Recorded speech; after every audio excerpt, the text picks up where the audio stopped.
ठीक है। हाय दोस्तों, साइंस टेक क्लासेस के यूट्यूब प्लेटफॉर्म पर आपका स्वागत है। कल आपने देखा था फिजिक्स सेकंड का जो पहला लेक्चर था वो ख़त्म लगभग कंप्लीट था। आज देखेंगे उसका नेक्स्ट पार्ट जो बाकी था उसमें। ठीक है, नेक्स्ट पार्ट था उसके प्रत्यास्था के बारे में चल रहा था। ठीक है, प्रत्यास्था के बारे में चल रहा था। आप प्रत्यास्था के बारे में देखेंगे, प्रत्यास्था के बारे में बताया जा चुका है। आज आप देखेंगे जो अनुदैर्ध्य प्रतिबल उस पर लग रहा था, सॉरी जो प्रतिबल लग रहे थे उस पर प्रतिबल लग रहे थे वो कितने प्रकार के होते हैं। ठीक है, दोनों बताया गया था। प्रतिबल दो प्रकार के होते हैं। कौन कौन से? एक होता है अभिलंब प्रतिबल, ठीक है, एक होता है अभिलंब प्रतिबल और दूसरा होता है स्पर्श रेखीय प्रतिबल। ठीक है, स्पर्श रेखीय प्रतिबल होता है। अभिलंब प्रतिबल जो होता है कितने प्रकार का होता है? दो प्रकार से। कौन कौन से? अनुदैर्ध्य, ठीक है, अनुदैर्ध्य प्रतिबल और आयतन प्रतिबल। ठीक है, अनुदैर्ध्य प्रतिबल, आयतन प्रतिबल। अनुदैर्ध्य प्रतिबल कितने प्रकार के? तो कौन कौन से? ठीक है, तनन होगा और संपीड़न होगा। ठीक है, संपीड़न होगा। प्रतिबल स्पर्श रेखीय प्रतिबल। ठीक है, जैसे मान लीजिए ये हमारे पास कोई बॉक्स है। ठीक है, कोई बॉक्स है, इस तरह से इधर पीछे की ओर कोई बल लग रहा है। जस्ट आप इसको करोगे तो इसका कुछ हिस्सा क्या हो जाएगा, थोड़ा सा स्लिप हो जाएगा और आगे की ओर बढ़ जाएगा, थोड़ा सा हिस्सा स्लिप हो जाएगा। ठीक, मान लीजिए कितना चला गया, x दूरी पे चला गया। यानी स्पर्श रेखा पे बल लगाने के बाद जो उसमें डिस्प्लेसमेंट होता है, बल F लगाने जो डिस्प्लेसमेंट होता है वो क्या कहलाएगा? स्पर्श रेखीय प्रतिबल कहलाएगा। अब आते हैं अभिलंब प्रतिबल पर। कोई भी वस्तु है, ठीक है, कोई भी वस्तु है, उस वस्तु पर अगर लंबवत लगाया जा रहा है बल, लंबवत, ठीक है, लंबवत बल लगाया जा रहा है, ये रहा बल F, ऊपर से बल लगाया जा रहा है, इसके बीच का 90 डिग्री का कोण बन रहा है, वो क्या कहलाएगा? वो अभिलंबवत प्रतिबल। ठीक, ठीक है बाबू, अभिलंबवत प्रतिबल कहलाएगा। ठीक, आगे देखेंगे। अभिलंबवत प्रतिबल में दो प्रकार के इसमें आएंगे, एक अनुदैर्ध्य आएगा, एक आयतन आएगा। ठीक, अभिलंब प्रतिबल में देखेंगे। अभिलंब प्रतिबल यही है कि जब भी कोई वस्तु होता है हमेशा अगर उस पर लगने वाला बल उस वस्तु के बीच में लगने हमेशा कितना 90 डिग्री का एंगल बनेगा। यहाँ से भी अगर बल लग रहा खींचा जा रहा तो 90 डिग्री है, यहाँ से भी लग रहा बल कितना हो जाएगा? वो 90 डिग्री, यहाँ से भी लग रहा बल कितना हो जाएगा? 90 डिग्री। लंब होना चाहिए, बस कंडीशन ये है अभिलंब प्रतिबल। ठीक, अगर प्रतिबल लग रहा है यानी बाह्य बल, अंदर प्रतिबल लग रहा है, बाह्य बल लगेगा तभी प्रतिबल लगेगा। अगर प्रतिबल लग रहा है तो कुछ ना कुछ चेंजिंग होगा उसमें। मान लीजिए कि अगर कोई रबड़ है इस तरह का या कोई रॉड है, ठीक है, कोई रॉड है, यहाँ पर कोई व्यक्ति है, इसको क्या करेगा? ठीक है, इसको क्या करेगा? बाहर की ओर खींच रहा है। तो आंतरिक प्रतिक्रिया बल का जो अंदर की ओर सभी अड़ होते हैं क्या करते हैं? सब अंदर की ओर बल लगाते हैं, अपने खिंचाव अपने परिवर्तन का विरोध करते हैं। ठीक है, अपने परिवर्तन का विरोध करते हैं, यानी इसके जिसको लाइन में, बिल्कुल जस्ट लाइन में, इसको बोलते हैं अनुदैर्ध्य प्रतिबल। उसी के रेखा में होगा अनुदैर्ध्य प्रतिबल। अगर कोई वस्तु होगा चारों तरफ बाहर से इसको दबाया जा रहा, बल लगाया जा रहा है, ठीक है, और इसके आयतन में चेंजिंग हो जाए, चेंजिंग हो जाए, आयतन में चेंजिंग होगा तो उसका नाम क्या होगा? आयतन प्रतिबल।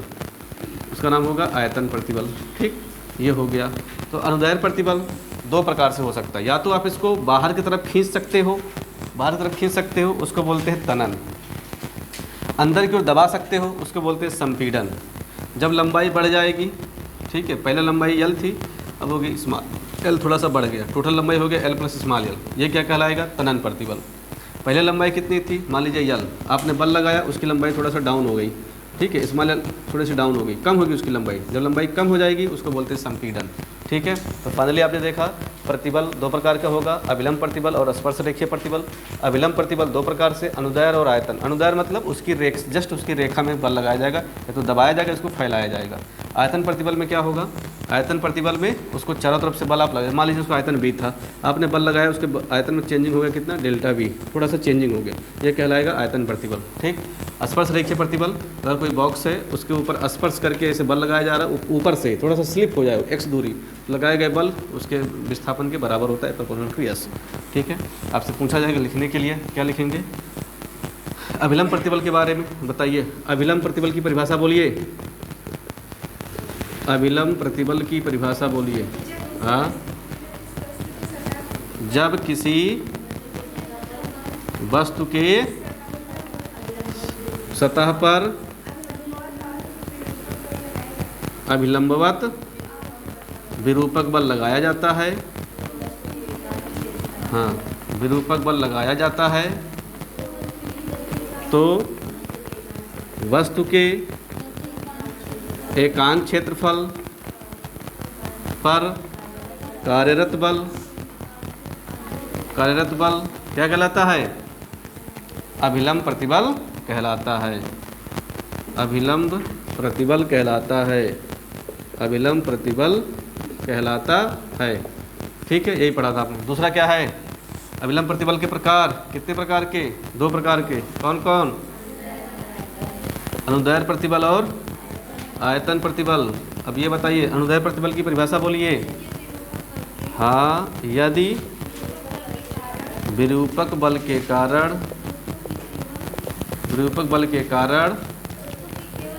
हाँ वस्तु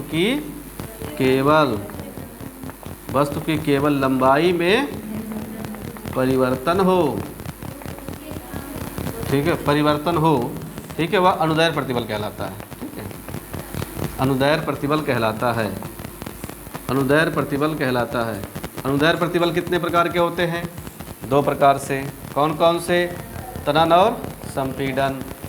तनन और संपीड़न। तनन की परिभाषा बोलिए। हाँ, जब विरूपक बल लगाने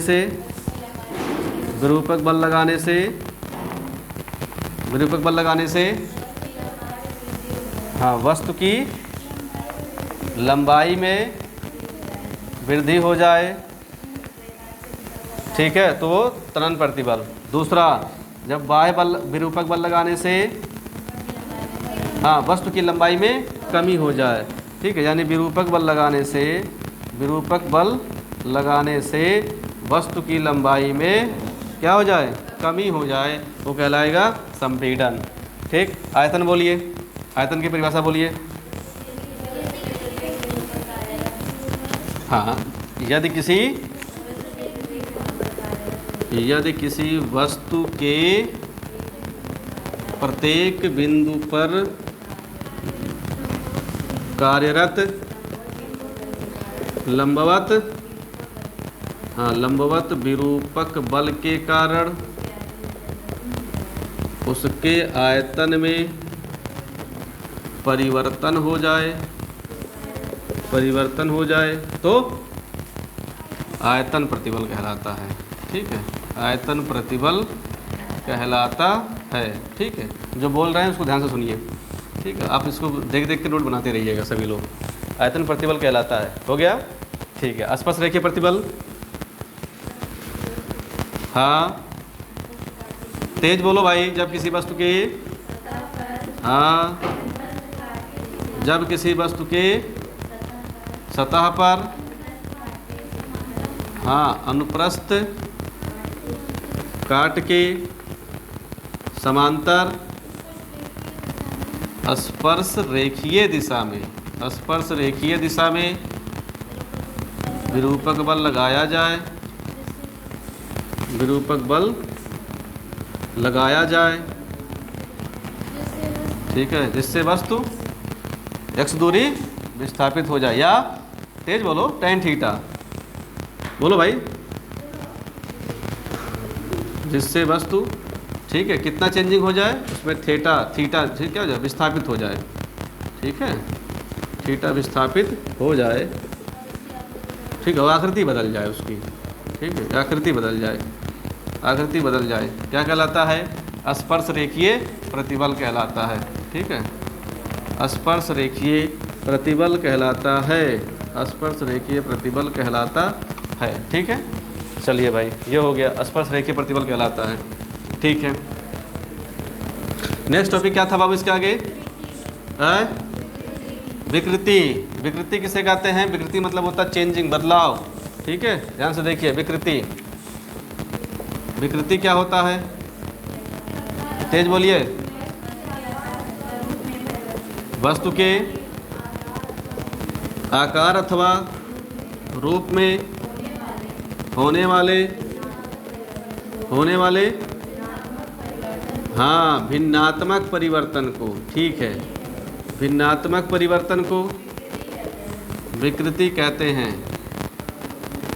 भिन्नात्मक परिवर्तन को विकृति कहते हैं। जैसे मान लीजिए कोई रबड़ है, उसकी लंबाई कितनी है? यल है, आपने इसको बल लगाया, उसकी चेंजिंग कितनी हो गई, यल हो गई। तो विकृति बराबर हो गया फार्मूला क्या, प्रारंभिक लंबाई ना कितना था यल, चेंजिंग कितना हुआ स्मॉल यल, ये दोनों का रेशियो क्या कहलाएगा, विकृति कहलाएगा। ठीक, विकृति चेंजिंग कितने प्रकार के होते हैं, 3 प्रकार के। कौन कौन, एक बोलो, हाँ कौन कौन सी विकृति, अनुदैर्घ्य विकृति, अनुदैर्घ्य जब भी आएगा हमेशा उसके लंबाई में आएगा। उसके बाद आयतन, उसके आयतन में चेंजिंग होगा। तीसरा अपरूपण, वही स्पर्श रेखा बल लगा करके उसकी आकृति में चेंज करेंगे, अपरूपण विकृति। सही है, अपरूपण विकृति, अनुदैर्घ्य, आयतन और अपरूपण विकृति। ठीक, अनुदैर्घ्य विकृति बताइए। हाँ बोलिए। हाँ, विरूपक बल से केवल उसके लंबाई में परिवर्तन होता है, क्या कहलाता है, अनुदैर्घ्य विकृति कहलाता है। आयतन में, हाँ, यदि विरूपक बल लगाने से केवल आयतन में परिवर्तन होता है, क्या कहलाता है, आयतन विकृति कहलाता है। अपरूपण विकृति बोलिए। हाँ, विरूपक बल से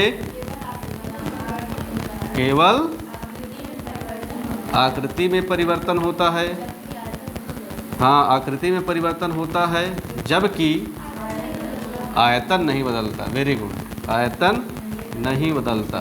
ठीक है, ये क्या कहलाएगा, अपरूपण विकृति कहलाएगा। ठीक है, चलिए भाई इतना हो गया।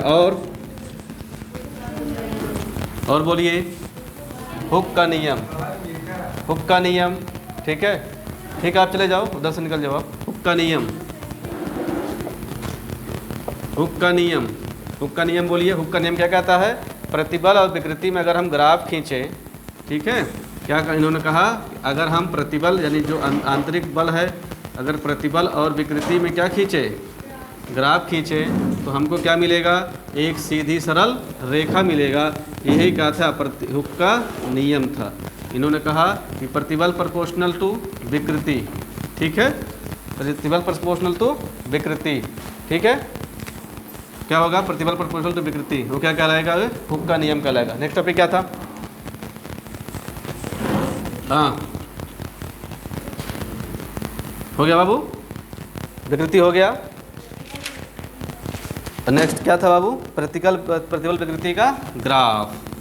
ठीक है, प्रतिबल और विकृति का ग्राफ, प्रतिबल विकृति का आपको ग्राफ बनाना। जब आप प्रतिबल विकृति का ग्राफ जान जाएंगे तो आप ये जान जाएंगे कि वस्तु का स्वभाव कैसा होगा। जैसे मान लीजिए इधर हम क्या बना लें, इधर बना लें विकृति, इधर क्या बना लें, प्रतिबल।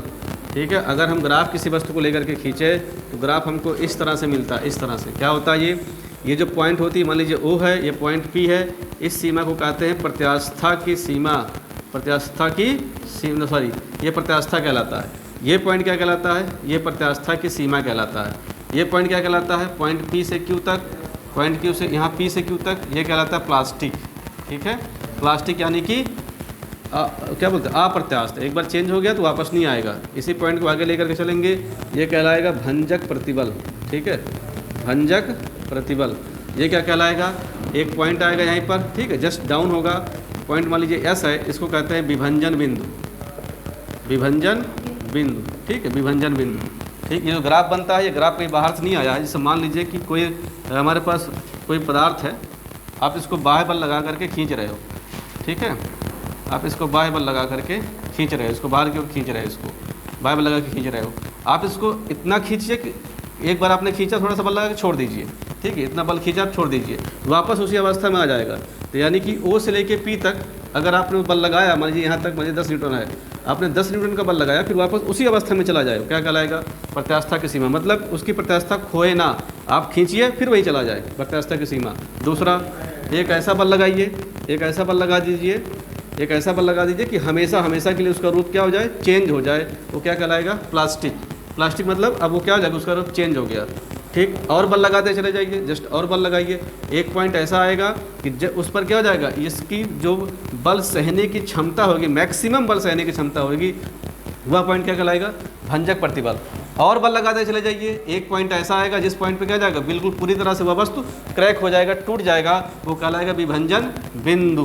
ठीक है, वो कहलाएगा विभंजन बिंदु। तो इनकी प्रत्यास्था प्लास्टिक और विभंजन बिंदु के आधार पे जो यहाँ पर क्षेत्र बनता है, यानी पदार्थों का जो वर्गीकरण किया गया है उसको 3 प्रकार के बांटा गया है जो पदार्थों को। पहला कौन सा है? तन्य, दूसरा कौन सा है? भंगूर, और तीसरा कौन सा है? क्या है? प्रत्यास्थालक। ठीक है, प्रत्यास्थालक 3 प्रकार के। तन्य वस्तु में क्या होती हैं? जैसे मान लीजिए कापर का तार है, आप उसको कापर के तार को पीटिए, इतना पीटिए कि जस्ट उसके बाद बिल्कुल एक तार बन जाए, उसके बाद आप कितना भी पीटते रहिएगा चेंज हो, वो हमेशा वैसे ही रहेगा। फिर आप जो मजबूती इस तार में रहेगी वो उसमें तो नहीं रहेगी। ठीक है, क्यों? क्योंकि इससे आप जो है काम तो कर सकते, काम मतलब जो स्ट्रेंथ, जो मैकेनिकल स्ट्रेंथ थी वो काम कर सकते हो, लेकिन ये क्या हो जाएगा, बिल्कुल और पतला हो जाएगा, उतनी अच्छी स्ट्रेंथ नहीं रहेगी, लेकिन तार बन जाएगा, तार की तरह वो कार्य करेगा। यानी कि जब उसमें क्या हो जाएगा, प्रतिबल और विकृति में भंजक प्रतिबल के जस्ट पहले वापस उसमें कैसे क्या होता है, प्रत्यास्था की, जैसे विशाल सुगठ की क्षमता होती है, वापस मतलब फैलने की विशाल सुगठ की क्षमता होती है, वो कहलाती है तन्य प्रतिबल। भंगुर में उसको आप विभंजक प्रतिबल तो लेके जाएंगे, बस वो क्या हो जाएगा, टूट जाएगा, क्रैक हो जाएगा, वापस नहीं आएगा, जैसे शीशा हो गया और कच्चा लोहा हो गया। प्रत्यास्थालक जैसे रबड़ में क्या होता है, रबड़ में पॉइंट ऐसा आता है कि आप उसको कितना भी खींचते चलिए वापस, लेकिन एक पॉइंट उसका फैलाव बहुत विशाल क्षेत्र होता है, इसलिए उसको बोलते हैं प्रत्यास्थालक। लेकिन एक पॉइंट आएगा जहाँ पर टूटेगा। इसका ग्राफ कैसे बनेगा?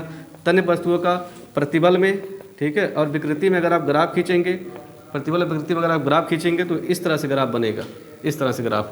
ठीक, मैक्सिमम। भंगूर में आप खींचेंगे ग्राफ तो इस तरह से ग्राफ बनेगा, पॉइंट पे जाकर टूट जाएगा। ये ग्राफ कैसे बनेगा? ये ग्राफ जस्ट इस तरह से बनेगा, इधर प्रतिबल बनेगा, इधर विकृति बनेगा, प्रतिबल बनेगा, विकृति बनेगा, प्रतिबल और विकृति, ये पूरा ग्राफ रहा। ठीक है, अब मिलते हैं इसके नेक्स्ट टॉपिक में, तब तक के लिए जय हिंद।